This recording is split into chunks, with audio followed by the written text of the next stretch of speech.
ప్రపంచవ్యాప్తంగా రాష్ట్రాల వ్యాప్తంగా ఉన్న నా పిల్లలందరికీ తండ్రిగా నా ఆశీస్సులను ముందుగా తెలియజేస్తున్నాను. నా పిల్లలు ఒక తండ్రిగా నా మనస్సులో ఉన్న కోరికను వెనువెంటనే స్వీకరించి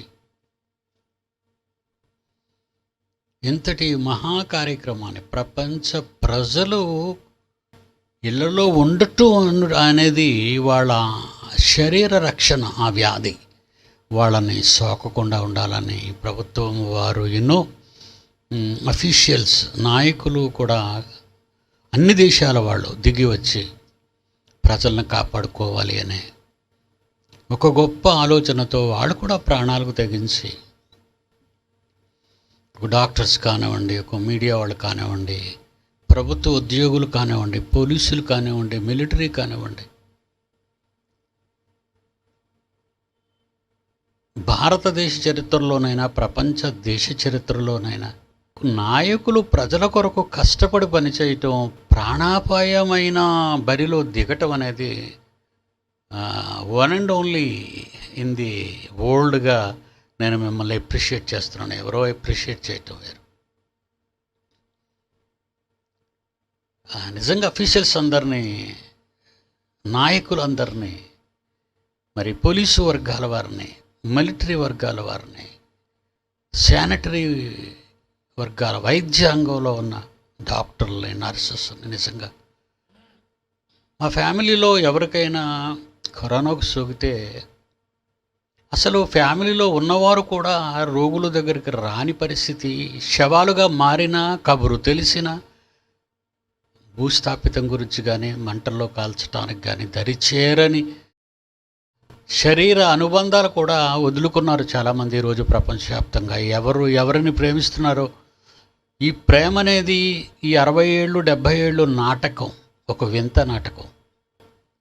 నేను ప్రపంచాన్ని, ప్రపంచ దేశాలని ప్రతిరోజు నేను చూస్తూ నేను ఆలోచించేది, మీ వాడు చనిపోయాడు, రండి చివరిసారిగా ఫేస్ అయినా, ముఖమైనా చూసి వెళ్ళండి అని చెప్పటానికి ప్రభుత్వం వారు ముందుకొచ్చిన, చూడటానికి మాత్రం వాళ్ళ రక్త సంబంధులు, కట్టుకున్నవారు కానీ కన్నవారు కానీ రాకపోవటం వలన నేను ప్రపంచానికి, నా పిల్లలకి నేను ఇచ్చే సందేశం ఏంటంటే, ఈ భూమి మీద ఈ ప్రేమలు ఒక నాటకం. ఎప్పటికైనా ప్రపంచం తెలుసుకుంటే ప్రపంచానికి మంచిది. అలా అని మనం మన వాళ్ళని ప్రేమించాలని కాదు, ప్రాణాపాయం వస్తే ఎవరు నీ వెంట నా వెంట ఉండరన్న సత్యాన్ని మీరు ఒకవేళ తెలుసుకుంటే ఒక అద్భుతాన్ని చెప్తాను. అలా ప్రేమించేవాడు ఒకే ఒక్కడు, ఆయనే మీ కన్న తండ్రి, దేవుడు, సృష్టికర్త. నిజంగా సృష్టికర్తను స్వీకరించటంలో నా పిల్లల్లో నేను ముందడుగు వేయించాననే గర్వంతో ఈరోజు నేను చెప్పగలుగుతున్నాను ప్రపంచవ్యాప్తంగా ఈ మాటలు.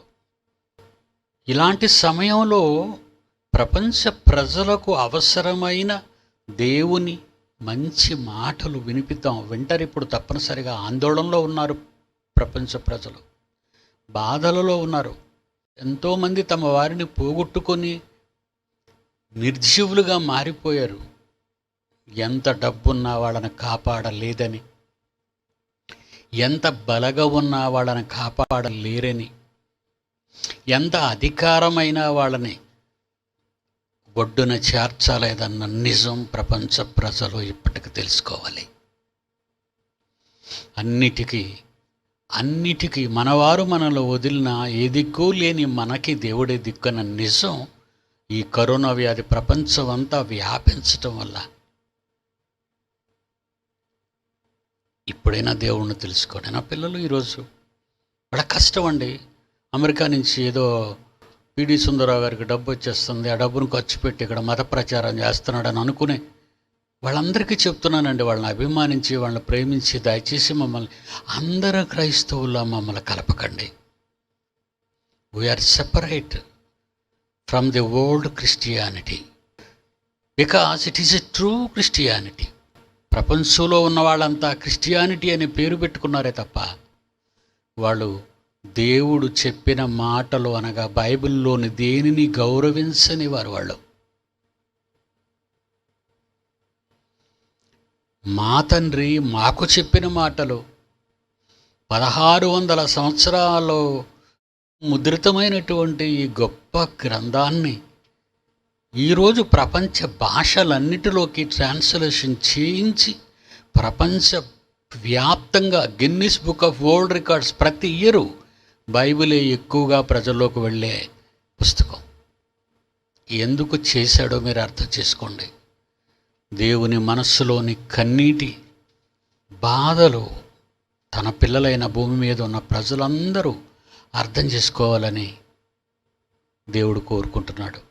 మేము కూడా, నేను కానీ, వాక్యము ద్వారా కన్న నా పిల్లలు ప్రపంచవ్యాప్తంగా ఉన్నవారు కానీ, మేము మా తండ్రి ఇష్టాన్ని నెరవేర్చిస్తూ ఆయన కష్టాన్ని తెలుసుకున్న వారింగా ఏ ఒక్కరి విదేశీ సహాయాలు మాకు లేకుండా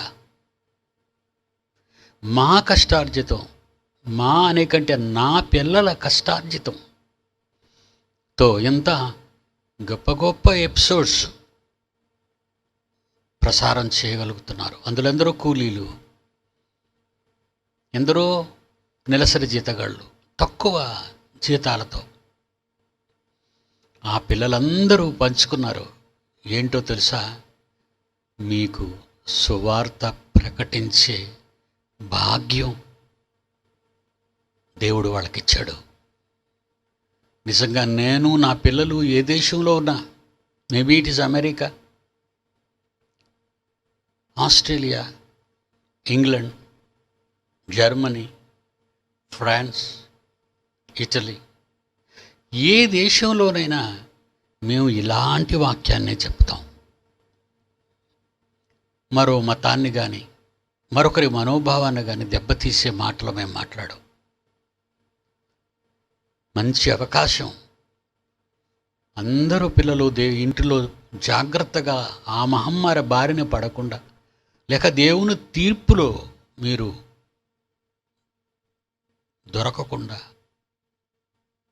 మిమ్మల్ని కాపాడే ఒక ప్రభుత్వం ఉంది, మిమ్మల్ని కాపాడే వైద్య రంగం ఉంది, మిమ్మల్ని కాపాడే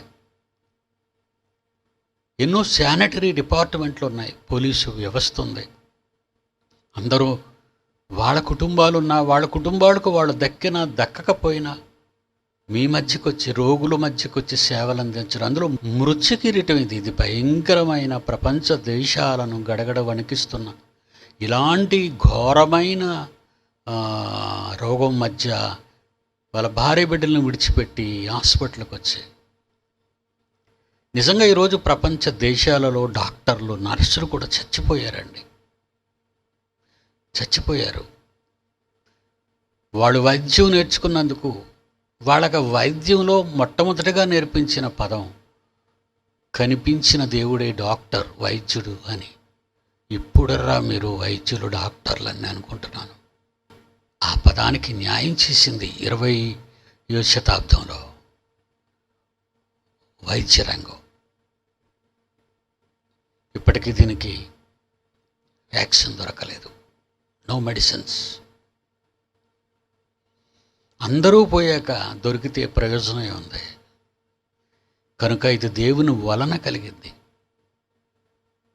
దేవుడే చేశాడు. ఎందరో ఏదో వాళ్ళు నన్ను సిగ్గుపరచాలనో, లేదంటే నన్ను అవమానపరచాలనో, నన్ను హేళన చేయాలనో చాలామంది అనుకుంటున్నారు.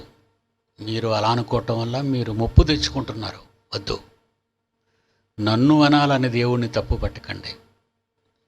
నన్ను తప్పు పట్టుకోవాలనుకునే వాళ్ళు దేవుణ్ణి తప్పు పట్టాలనుకునే వాళ్ళతో సమానం. లేనిపోని ఇలాంటి ఆలోచనలతో మీ మనస్సు పాడు చేసుకోకండి. దేవుని కోపాన్ని రెచ్చగొట్టకండి. నన్ను అన్నవారు నా నుంచి వెళ్ళిపోయిన వాళ్ళే తప్ప వాళ్ళు వేరుగా తీసినటువంటి థీరీస్ కానీ సబ్జెక్ట్స్ కానీ వాళ్ళ దగ్గర లేవు. ఇక నా పిల్లల విషయంలో నేను చాలా గర్వపడుతున్నాను. వాళ్ళ త్యాగాలకి మురిసిపోతున్నాను. నా తండ్రి మీద ఉన్న బాధతో నా పిల్లలు ఆలోచించలేదు ఎందుకు అని ఒక వారం బాధపడ్డాను. నా మనసులోని వేదన చెప్పకుండా దాచుకోవాలనుకున్నాను కనుక చెప్పకూడదు అనుకున్నాను. కానీ ఇక్కడికి వచ్చేసరికి ఎందుకో నా పిల్లలకు తెలియచేయకపోతే వాళ్ళ పిల్లలు కదా, వాళ్ళకి ఎవరు తెలియజేస్తారు అని కూడా అనుకున్నాను. ప్రియులారా, మీ అందరి దాతృత్వం, మీ అందరి గివింగ్, మీ అందరి కష్టం లక్షలాది మందికి దేవుని జ్ఞానాన్ని వినిపిస్తున్నారు. ఒక సభకు ఒక 10,000 మంది, ఒక 20,000 మంది, 30,000 మంది వస్తారు. దానికి ఎన్ని లక్షలు ఖర్చు పెట్టాలి మనం? ఇంచుమించు 20,000 మందికి మనం చైర్స్ వేయించాలన్నా, సిస్టమ్స్ పెట్టాలన్నా 25 lakhs. దానికి ఎన్నో పర్మిషన్లు కావాలి, ఎవరెవరి నుంచో రికమెండేషన్లు కావాలి. ఒక గ్రౌండ్ మనకి ఇవ్వాలంటే నా పిల్లల కష్టం. లక్షలాది మంది వ్యూవర్స్, ఎంతోమంది చూస్తున్నారు దీన్ని, ఎంతోమంది అప్రిషియేట్ చేస్తున్నారు. ఎంతోమంది ఆ పాటలలోని భావాలు, ఆ భావాలలోని అర్థాలలోని దాగి ఉన్న మనం బ్రతికే జీవితాలు బయటపడుతున్నాయి.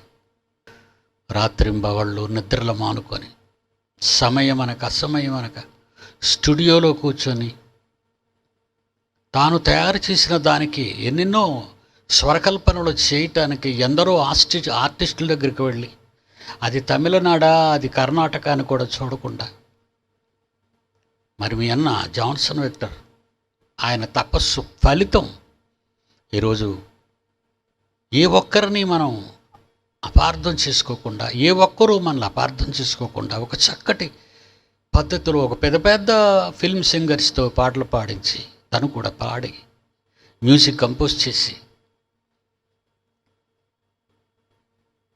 వాళ్ళ ఆహ్లాదాల్లో మునిగిపోయాడు అని చెప్పచ్చు.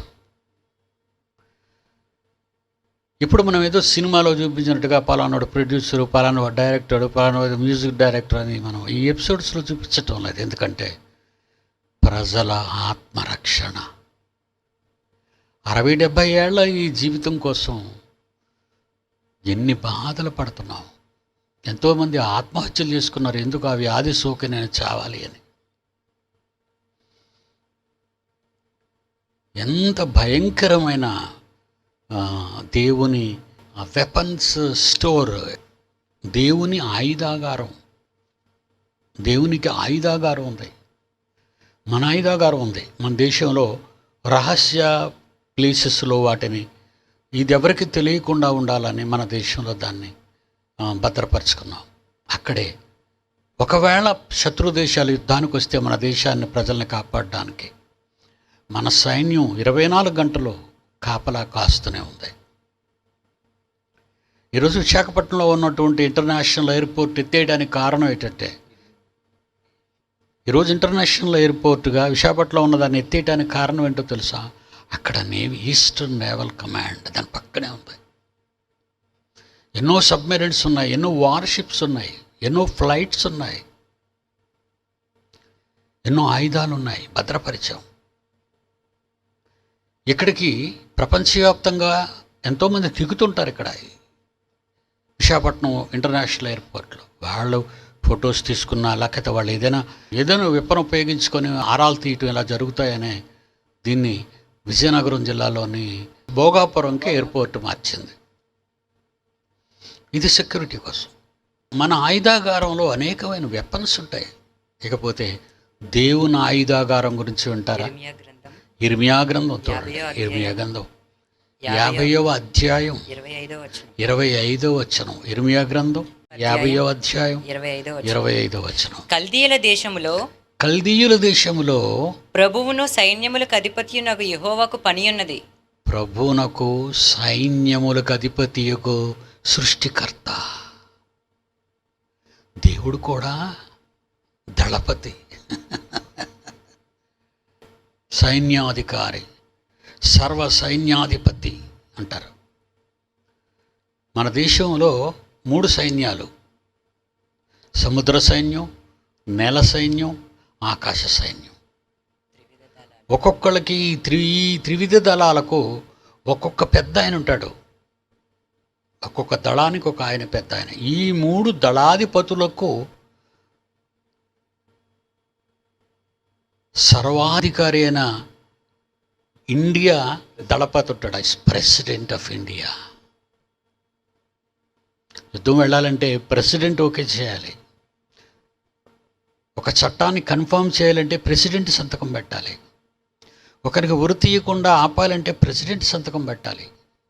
సర్వ సైన్యాధిపతి భారతదేశానికి ప్రెసిడెంట్ ఆఫ్ ఇండియా అయితే, విశ్వానికి సర్వ సైన్యాధిపతి కలిగించిన ఆయనే క్రియేటర్. ఆయన గురించి చెప్తున్నాడు చూడండి. కల్దీయుల దేశములో ప్రభువు సైన్యములకు అధిపతి యొక్క యెహోవాకు పని ఉన్నది. కల్దీయుల దేశంలో ప్రభువును, కల్దియన్ కంట్రీ ఆసియాలో ఉండే బాగ్దాదు పక్క నుంచి ప్రవహిస్తుంది టైగ్రిస్, యూఫ్రటీస్ నదులు. ఆ నదుల మధ్య ఉన్న నేలలో పుట్టిన ప్రతి మనిషి పొగరుబోతు. బాగా వినాలి. This is the world history. How far it is correct అనేది కూడా మీరు కొంచెం ఆలోచించండి. మొదటి మానవుణ్ణి పుట్టించాడు దేవుడు, ఆదాము, మనందరికీ తండ్రి.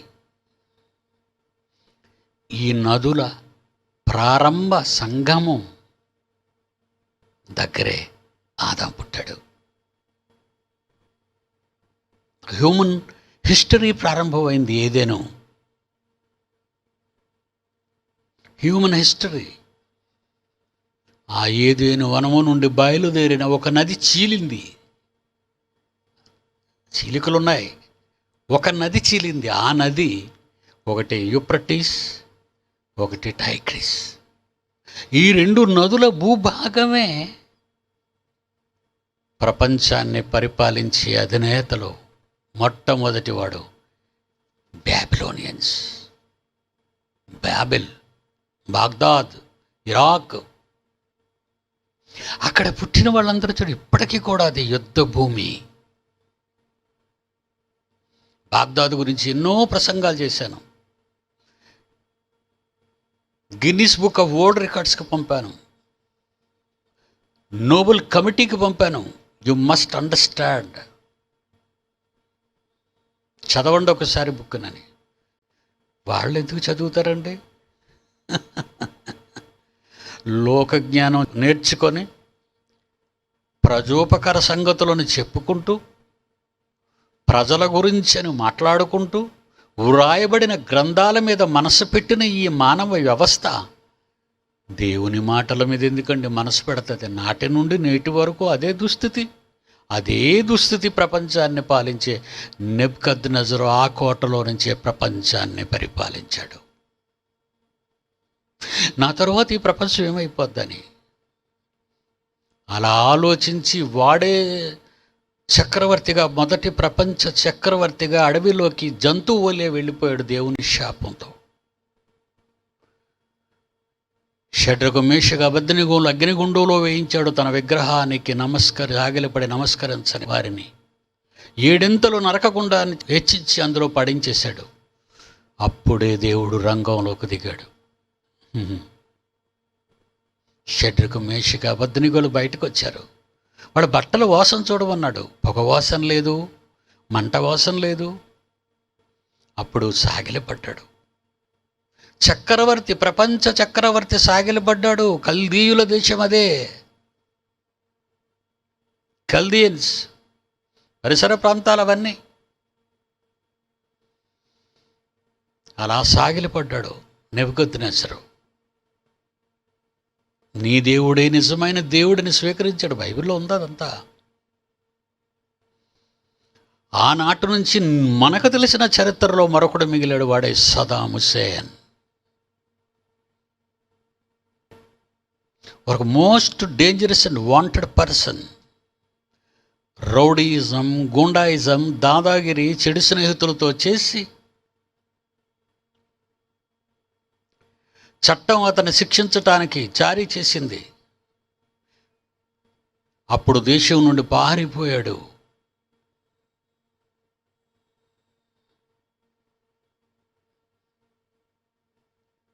అలా పారిపోయిన 25 ఏళ్ల తర్వాత మళ్ళా వచ్చి సైన్యంలో, ఇరాక్ సైన్యంలో సోల్జర్గా చేరాడు. సోల్జర్ నుంచి జనరల్ వరకు అయిపోయాడు. కూతుర్లు చేసుకున్న అల్లుల్ని చంపాడు. రాక్షస గీతం పాడాడు.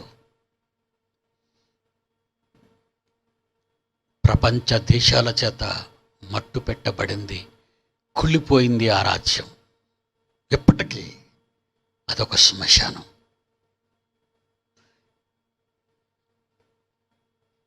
This is Iraqian history. ఆ కల్దీ దేశం గురించి మాట్లాడుతున్నాడు. ఆనాటి నుంచి ఈనాటి వరకు ఆ కల్దీయ ప్రాంతం అంతా కూడా, ఆసియాలోనే ఆ భయంకరమైనటువంటి ఇరాక్ ప్రాంతం అంతా కూడా చదువుతున్నాడు. చూడండి, కల్దీయ దేశంలో ప్రభువును సైన్యములకు అధిపతియునగు యెహోవా పని ఉందట. దేవునికి పని ఎప్పుడు ఉంటుంది? మనిషి గీత దాటితే అదే గీత దాటాడు ఇరాక్. అదే గీత దాటే క్యారెక్టర్స్ పడుతున్నారు అక్కడ. ఇరాక్లో పీస్ లేదండి, శాంతి భద్రతలు లేవండి. గుక్కడి నీళ్ల కోసం ప్రజలు ఆరాటపడుతున్నారండి. వాళ్ళ నివాసాలను కూల్చేశారండి, వాళ్ళ భవనాలను కూల్చేశారండి. గల్ఫ్ వార్లో అండి, అలేన దేశాలు.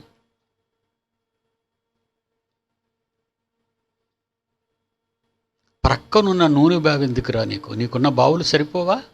కువైట్ మీద ఆశపడ్డాడండి. కువైట్లో ఉన్న ఆయిల్ గురించి ఆశపడ్డాడండి. కువైట్తో శత్రుత్వం అండి. తన దేశం సర్వనాశనం అండి. ఒక మూర్ఖుడు, ఒక రాజకంటకుడు. ఇలాంటి వాడు పాలనలోకి వస్తే ప్రజలు సుఖపడరండి. చదువునైనా. కల్దీయుల దేశంలో ప్రభువు సర్వ సైన్యాధిపతియగు దేవుడు ఆయనకి పనుంది. యెహోవా తన ఆయుధశాలను తెరిచి, చూడండి, ఇప్పుడు సర్వ సైన్యాధిపతి అయిన, సృష్టికర్త అయిన దేవుడు తన ఆయుధశాలను తెరిపించాడట. ఆయుధశాల అంత పెద్దదుందా? నువ్వున్న నేల విశ్వంలో కాదండి, పాలపుంత నక్షత్ర మండలంలో ఎక్కడుందో కనిపించదండి. అలాంటిది విశ్వంలో పాలపుంత నక్షత్ర మండలమే కాదు, ఇలాంటి కోటాను కోట్ల నక్షత్రాలు కలిగిన కోట్లు నక్షత్ర మండలాలు విశ్వంలో ఉంటే ఆయన ఆయుధశాల ఎక్కడ పెట్టాడు? ఈ భూమండలాన్ని చూసి, ఈ పొలిమేరలను చూసి, ఈ నేల మీద ఉన్న 6 అడుగుల మనిషి ఎంత వెర్రవీగుతున్నాడండి దేవుడి మీద. దేవుడి మీద ఎంత కసిని పెంచుకున్నాడండి. తిడుతున్నారండి దేవుడిని, భరించలేకపోతున్నాను.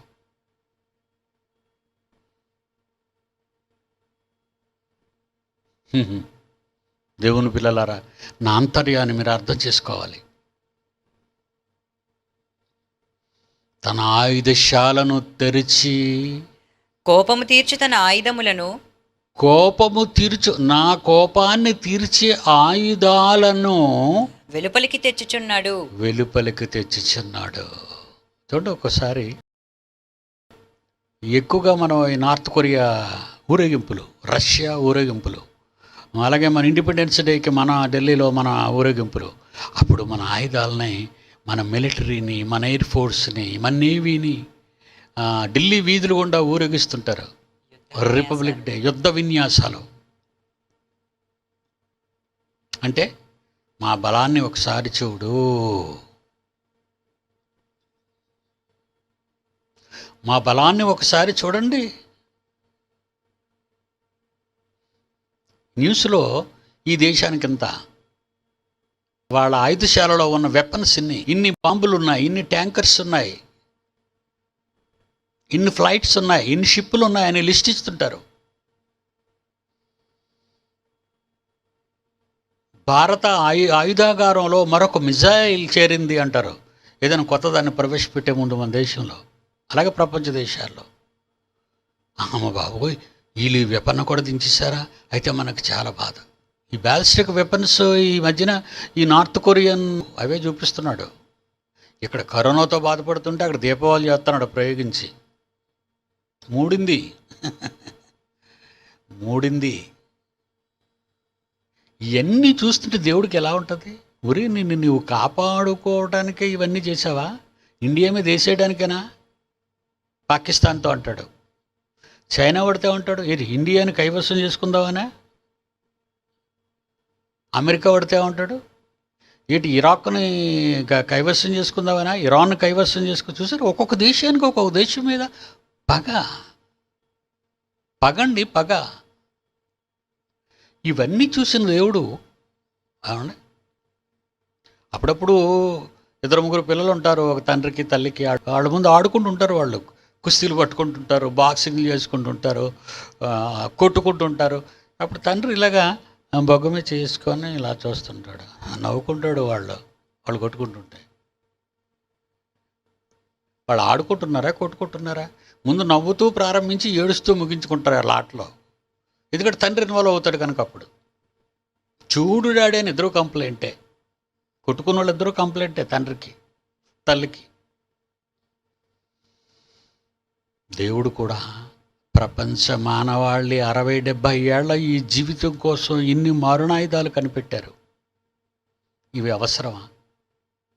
ఒక దేశం మరొక దేశానికి సహాయపడాలి, ప్రపంచ దేశాలన్నీ సర్వమానవ సౌభాతత్వంతో సహోదరిమణులుగా కలిసిమెలిసి ఉండాలని సృష్టి పుట్టుకలోనే అపారమైన సంపద మీ కాళ్ళ కింద మీ చుట్టుప్రక్కల పెట్టాడు ఆయన. అవన్నీ తీసుకుని మీరు హ్యాపీగా వాడుకోండి, హ్యాపీగా ఉండండి. నన్ను కూడా చూడండి. ఏమండి, ఒక మంచి గృహాన్ని నిర్మించిన తర్వాత నా కొడుకుని తీసుకెళ్ళి, నాయన నీకోసం కట్టించాను చూడరా అంటే, సరే మీరు అలా బయట ఉండండి, నేను వెళ్ళి చూసి వస్తానంటే, తండ్రి ఎందుకన్నాడు ఆ మాట? తన కొడుకు నోట నుండి ఏ మాట వస్తుందో, డాడీ చాలా బాగుంది డాడీ, బాత్రూమ్ చాలా బాగుంది daddy, bedroom so sweet daddy. తన పిల్లల కోసం తండ్రి పడిన కష్టాన్ని ఆ పిల్లల నోట విన్న మాటతో ఒక ఆనందాన్ని పొందాలని తండ్రి మన పాదాల క్రింద ఈ మట్టిలో ఈ పంచభూతాల మధ్య నిన్నంతా చక్కగా నిర్మించి నీకు కావలసినవన్నీ పెడితే అన్నిటినీ అనుభవించే నీవు అసలు దేవుడు ఎవరో గుర్తుకురాడా? గిన్నెడు చన్నీళ్ళు ఇస్తే థ్యాంక్స్ అని చెప్తావే. ఎవరైనా బండి మీద లిఫ్ట్ ఇస్తే థ్యాంక్స్ అండి అంటారే. పుట్టిన నాట నుండి, గర్భములో పడిన నాట నుండి, తండ్రి నుంచి తల్లిలోకి వెళ్ళిన నాటన నుండి నువ్వు మరణించినంత వరకు ఈ ప్రకృతిలో అపారమైన సంపద నీ జీవిత కాలమంతా అనుభవించటానికి పెట్టిన కన్న తండ్రికి నువ్వు ఏ రోజైనా థ్యాంక్స్ చెప్తున్నావా? ఏమండి, ఇలాంటి పిల్లలే కావాలండి దేవుడికి. అలాంటి నా పిల్లలు ఎక్కడున్నారా అని చూస్తున్నాడండి ఆయన. 2000 సంవత్సరాలు, 2019 నేను పుట్టిన రోజు వచ్చిందండి. ఈ సమాజానికి, ప్రపంచానికి, not Andhra Pradesh, not in India, around world, ఈ 200కు పైగా ఉన్న ఈ ప్రపంచ దేశాలకు నా గురించి చెప్పే ఒక కొడుకు నాకు కావాలని కోరుకొని నా తల్లి గర్భంలోకి పంపించాడు నా తండ్రి నుంచి. అలా వచ్చిన నేను నా కోసమే నేను బ్రతికితే ఏం బాగుంటుందండి? నా సుఖ సంతోషాల కోసం నేను బ్రతికితే ఏం బాగుంటుందండి? నా తండ్రి మనస్సు నా పిల్లలకు చెప్పాలి. ఇలాంటి మానవ జాతిని చూసిన తరువాత సర్వాన్ని ఇచ్చిన దేవుడే, తన పోలిక చెప్పిన మనుషులను తయారు చేసిన దేవుడే తన ధనాగారమును ఓపెన్ చేసి తన ఇష్టాన్ని నెరవేర్చే యెహోవా తన ఆయుధశాలను తెరిచి కోపము తీర్చున ఆయుధములను వెలుపలికి తెచ్చుచున్నాడు. అందులో ఒక మలేరియా దోమ ఉందండి, అందులో ఒక డెంగ్యూ దోమ, పురుగులండి, ఇవి కనిపిస్తున్నాయండి. ఈరోజు మనం అనుభవిస్తున్న కరోనా ఏమండి, చాలా పవర్ఫుల్ లెన్స్లో పెడితేనే కానీ అది కిరీటం రంగులో కనిపించదు. కిరీటం రంగులో కనిపిస్తుందట, కిరీటం. అందుకే దానికి ఏమని పేరు పెట్టానంటే మృత్యు కిరీటం.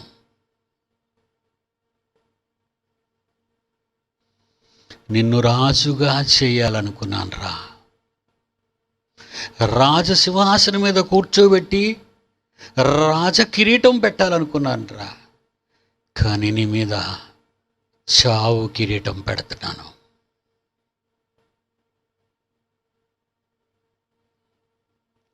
నువ్వు నీ జీవితకాలంలో నన్ను మరిచిపోయావు, కొడుకైనా కూతురైనా. అమ్మా, నీ జీవితకాలం అంతా నన్ను మర్చిపోయావు.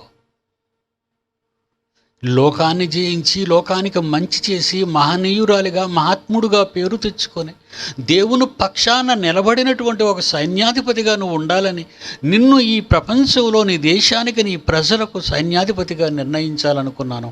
కానీ నువ్వు బానిసగా మారిపోయావా, సకల పాపాలకు దాసుడిగా మారిపోయావా. మానసికంగా శారీరకంగా చేతులు కాళ్ళతో కళ్ళు నోరు అన్నిటిలతో నీ పాపాన్నే చేసుకుంటూ పోతావా. నెహెమ్యా గ్రంథం 9వ అధ్యాయం 35. నెహెమ్యా గ్రంథం 9వ అధ్యాయం 35. వారు తమ రాజ్య పరిపాలనా కాలమందు నీవు తమ ఎడల చూపించిన గొప్ప ఉపకారములను తలంచక, నీవు వారి పట్ల చూపించిన గొప్ప గొప్ప ఉపకారములను వాళ్ళు జ్ఞాపకం చేసుకోవటం లేదు. నీవు వారికిచ్చిన విస్తారమగు ఫలవంతమైన భూమిని అనుభవించి, ఫలవంతమైన ప్రకృతిని అనుభవించి నిన్ను సేవింపకపోయిరి. తమ చెడు నడతలు విడిచి, తాము అలవాటు చేసుకున్న ఈ చెడ్డ పనులన్నీ విడిచిపెట్టి మారు మనసు పొందరైరి. మనస్సు మార్చుకోకుండా ఉండిపోయారు వాళ్ళు. అందుకే పిడిసుదర్ర పుట్టాడు. ప్రపంచ దేశాలకు చెప్పడం, అమెరికా అయితే చెప్పాను కదా, దే ఆర్ నాట్ క్రిస్టియన్. పేరు పెట్టుకున్నారు, బైబిల్ గౌరవించటం లేదు.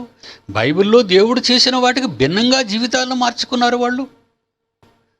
ప్రపంచంలో Vatican collection crores of rupees. Number 1 place పుణ్యక్షేత్రం వాటికన్. ఇటలీ ఒక క్రిస్టియన్ కంట్రీ.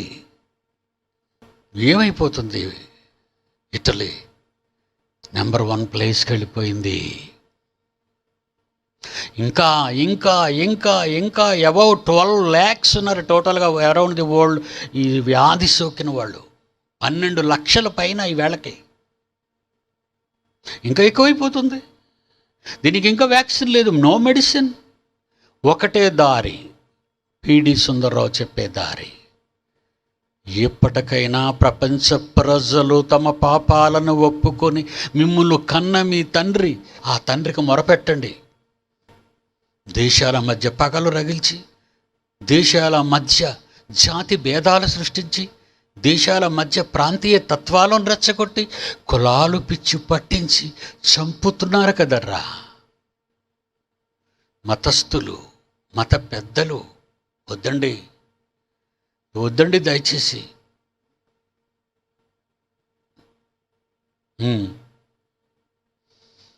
కల్దీయుల దేశంలో దేవునికి పని ఉన్నది, అమెరికాలో దేవునికి పని ఉన్నది, ఇంగ్లండులో దేవునికి పని ఉన్నది. ఎవరైతే నాకు లెక్కేంటి, మీరంతా 6 అడుగుల మనుష్యులు. ప్రపంచంలో ఉన్న ప్రజలందరినీ ప్రేమించి భూమి మీద ఉన్న సంపదంతా ప్రజలందరూ పంచుకుంటూ అంటే, ఒక దేశం మరొక దేశాన్ని కొల్లగొట్టి రెచ్చిపోతుంటే ఎక్కడుంది మానవత్వం? ఎక్కడుంది మీలో దైవత్వం? ముందు నాకు ఒక 1/4 కిలోమీటర్ దూరంలో వైరస్ సోకిందండి ఒక ఆమెకి. ఆకైపల్లి అని పేరు ఉంటుంది. తర్వాత మరొక వ్యాధి వచ్చింది 1.5 కిలోమీటర్ దూరంలో, అల్లిపురం. నెంబర్ 1 ప్లేస్ అది, నెంబర్ 1 అది. నిన్నటికి షాదీఖానా, ఆ షాదీఖానా పక్కన ఒక గెడ్డకి అవతల ఉన్నదంతా ఇస్లాం తాడి చెట్ల పాలెం మొత్తం వచ్చేసిందండి.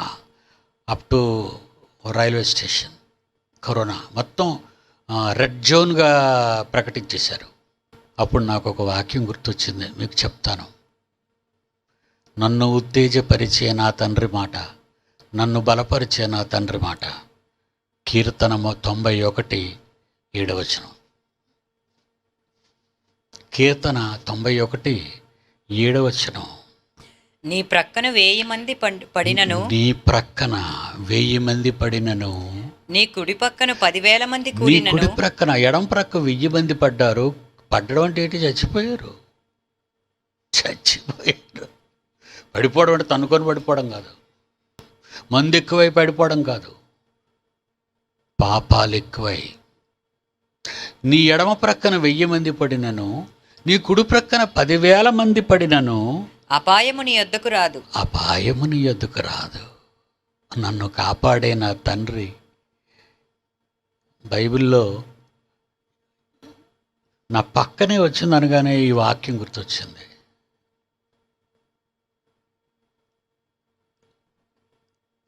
నమ్మకం లేదా? Daddy is all right. మీరు డాడీని చూస్తున్నారు కదా, ప్రత్యక్ష ప్రసారం. Daddy is all right, no problem. లోకాలను కలిగించిన నా తండ్రి నా ప్రక్కన ఉన్నప్పుడు ఆ తండ్రి కాళ్ళ మీద పడమంటున్నాను అందరినీ. కరోనా ఆగడానికి ఒకే ఒక సొల్యూషన్, మీ పాపాలు ఒప్పుకోండి. తండ్రి, ఇంతకాలం నన్ను నమ్ముకున్న వాళ్ళని మోసం చేశాను. తండ్రి, నా భార్యను నేను మోసం చేశాను. తండ్రి, నా పిల్లల్ని నేను మోసం చేశాను. తండ్రి, నన్ను కన్నవారిని నేను మోసం చేశాను. తండ్రి, నా ఇరుగు పొరుగు వారిని మోసం చేశాను. ఇంతమంది డబ్బును దోచుకున్నాను, ఇంతమందికి అన్యాయం చేశాను, ఇంతమందిని మోసగించాను, ఇంతమందిని చంపాను. న్యాయస్థానంలో ఒప్పుకుంటే మిమ్మల్ని జైలుకు పంపుతారు. నీ గదిలోకి వెళ్ళు, నీ తండ్రిని అడుగు నీ పాప ప్రక్షాళన కోసం. నా పాపాలు క్షమించు తండ్రి, నా భార్య నా పిల్లల్ని కాపాడు తండ్రి. చెయ్యండిరా, ఇట్స్ ఎ వండర్ఫుల్ టైం. అలా చేసినంత వరకు కరోనా ఆగదు, దేశాన్ని దాటదు. దేశం దాటిపోతుంది, అది దేశాలు చుట్టుకొస్తుంది, దేశాల నుంచి దాటిపోతూ ఉంది.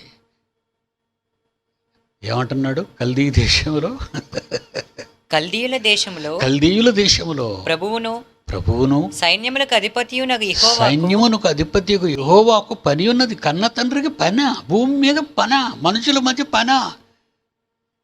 ఎందుకు ఈ సముద్రాలు అలా పొంగుతున్నాయి? ఎందుకు ఈ సునామీలు భూమి మీదకి వచ్చేస్తున్నాయి?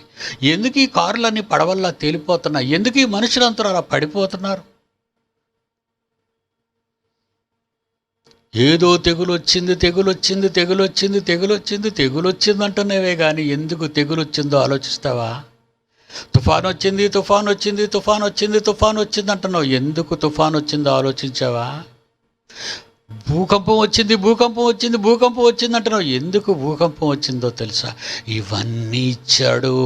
ఒక్కొక్క దేశానికి భూకంపం, అక్కడక్కడ భూకంపములు అన్నాడు. అందుకే ఎన్ని సునామీలు, ఒక్కొక్క దేశానికి ఒక్కొక్క సునామీ, ఒక్కొక్క దేశానికి భూకంపాలు, ఒక్కొక్క దేశానికి వరదలు, ఒక్కొక్క దేశానికి భయంకరమైన ఎండలు. ప్రపంచ దేశాలన్నిటికీ ఒక కరోనా మృత్యు కిరీటం.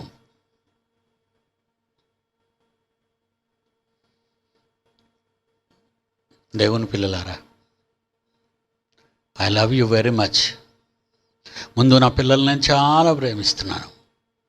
నా పిల్లలు లక్షలాది మందికి సువార్తను ప్రకటించే మహా కార్యక్రమంలో తమ కష్టాన్ని ఇచ్చినందుకు God bless you my children. ఎంతోమంది రెండవదిగా ఎంతమంది తమ నెట్ల ముందు కూర్చొని, టీవీల ముందు కూర్చొని మహాసంగతులు, మహాజ్ఞాన సంగతులు, దేవుని మనస్సులోని మాటలు వింటున్నారు. దేవుడు మిమ్మల్ని అందరినీ దీవించాలి, ఈ పరిస్థితి నుంచి కాపాడాలని కోరుకుంటూ సెలవు తీసుకుంటున్నాను. God bless you.